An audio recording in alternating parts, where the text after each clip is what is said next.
traditionnellement, avant le tout début, le début des épreuves, vérifier déjà que le matériel fonctionne. On a quand même fait appel aux meilleurs ici. Vous ayez vos beepers. Bon. Alors, le Penal Trophy, c'est une jolie aventure. C'est une jolie aventure qui prend à la fois de l'ampleur et également qui est assez intéressante.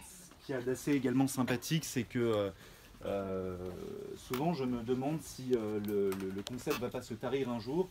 Et en fait, non. Et quand je vois le visage de mes anciens étudiants, mes actuels étudiants, même pour certains d'entre vous qui ont ce bonheur-là, de m'avoir encore, c'est quand même quelque chose d'absolument fantastique, parce que en 2 ans et demi maintenant de fonctionnement, on est parti de rien. Voilà, on est parti de la confiance de Subaru qui m'a dit qu'il fallait justement organiser un carrefour, un point de rencontre. Il faut que les étudiants, une fois qu'ils soient diplômés, ils puissent trouver un stage, une collaboration, et puis qu'ils puissent s'insérer dans le monde professionnel, dans le monde des avocats. Alors on a cherché, on a tendu la main. Le premier parrain, c'était Philippe Bilger. Il a été présent à nos côtés. Les premiers complices, ça a été Daniel et Fabrice qui m'ont réservé un excellent accueil pour monter vraiment le Penal Trophy. Le concept a évolué au gré des différents numéros. Les questions ont toujours germé dans mon esprit tortueux de ce point de vue-là. On a accueilli diverses universités. On a réussi à faire, et là-dessus je tiens à saluer Daniel Bert pour tout ce qu'il a pu faire cette année. On a réussi à faire un numéro en province, qui s'est d'ailleurs très bien passé. Vous avez couronné ce numéro à Lille.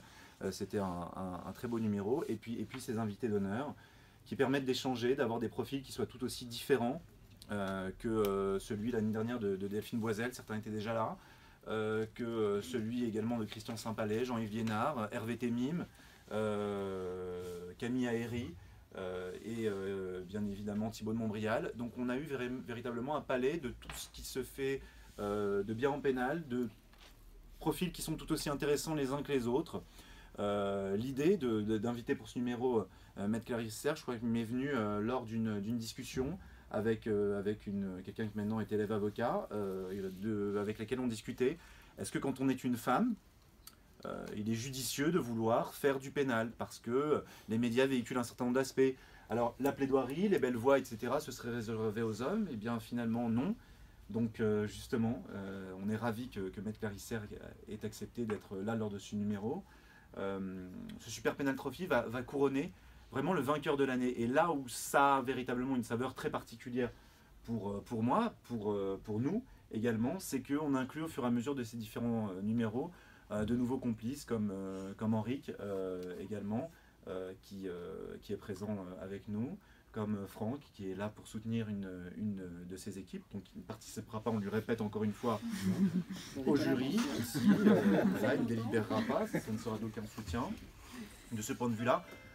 D'autant plus qu'il faut que vous figuriez quelque chose, c'est-à-dire que je suis tellement partial que j'en deviens impartial, dans la mesure où je vous ai quasiment toutes et tous eu comme étudiants à un moment donné, ou pire, je vous aurai tous, toutes comme étudiants un jour ou l'autre, comme on le dit souvent. Donc voilà, j'aimerais vous remercier également pour certains d'entre vous, car je sais que ce numéro est une saveur spéciale, puisque certains d'entre vous ont changé de statut, d'étudiants, ils sont devenus élèves avocats. Je tiens à les féliciter à ce point de vue-là, et de souhaiter bon courage aux autres.